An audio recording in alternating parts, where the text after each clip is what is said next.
up this weekend, you have an opportunity to witness history, to watch something come to life that will take you back in time. It is the Battle of Saltville Reenactment, and it is coming up Saturday and Sunday. Joining us this morning to tell us more about these events is Jim Boardwine. And Jim, it is good to have you on the show. I appreciate y'all having me down. I tell you what, Saltville, a lot of history in that town. For such a small town, it's amazing. From the Ice Age, you know, when the big animals like the mammoth and mastodon was coming in, to the hunters that followed them in there, become the Indian tribes we know today as the Cherokee and the Yuchi. That went on for those Indians made salt for hundreds of years, had a huge trade empire. That lasted to the year 1567 when Spanish soldiers wiped them out. And then when the European settlers come into the valley in 1750, they didn't even know the salt was there. They were having salt shipped in from Williamsburg, Virginia by wagon. That's kind of ironic to me. We were sitting on the top of the biggest salt deposits in the eastern United States, and they were shipping it in from the coast. But it became a huge business. You know, in fact, Kingsport is there because William King was shipping salt down the river to his port. Shipping the salt. Shipping the salt. And you can tell that this guy has a passion for history. You have been doing this for 29 years now. 29 years. Sharing the story. Trying my best. My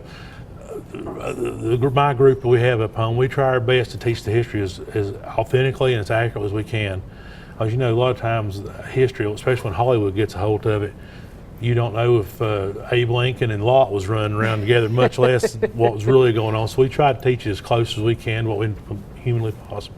And it's coming up this Saturday and Sunday. You guys, you sort of experience it before the reenactment even, with the camps that are open, so people can come by and learn a little bit. We open the camps up at 10 o'clock every day, and we like folks to come in, talk to the reenactors around. There'll be different little events going on, demonstrations happening during the day. We'll have a couple blacksmiths there. We'll have a medical service there, you know, portraying that time period. I'll probably be making a little salt if you know, if I feel like building a fire. And depends on how hot it is. That's how hot it is. You know, we try to show you many different aspects of that time period and what a difference 150 years has made from then to now. And it's part of your family. You said you're one of your great-great-grandfathers. My family has been in the Saltville area since the 1770s, and several of us have had our hands in the salt business there. In fact, at the battles of Saltville in 1864, my great-great-granddaddy Collins was a home guard, and he was 16 years old at those battles. Wow. So. And you said one of them, you kind of called it that home guard, because those were the people that were still there. That was the home guard were folks that were probably under the age of 18 or over 55. They weren't really considered fit for regular Army service, but they were there to defend their homes, defend their town.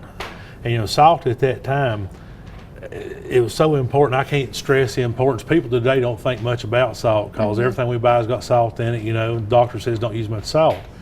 It ain't been that long ago, especially up in these mountains, we didn't have electricity. If you didn't salt your meat down, it would spoil, especially in hot weather like this. It wouldn't last any time. Yeah.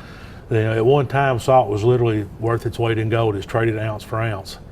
And even in those days, like I say, in 1864, even though we fought two major battles trying to keep the Yankees out of the valley, we sold $100 million worth of salt that year. And that's when your average working man was making maybe $100, $125 a year.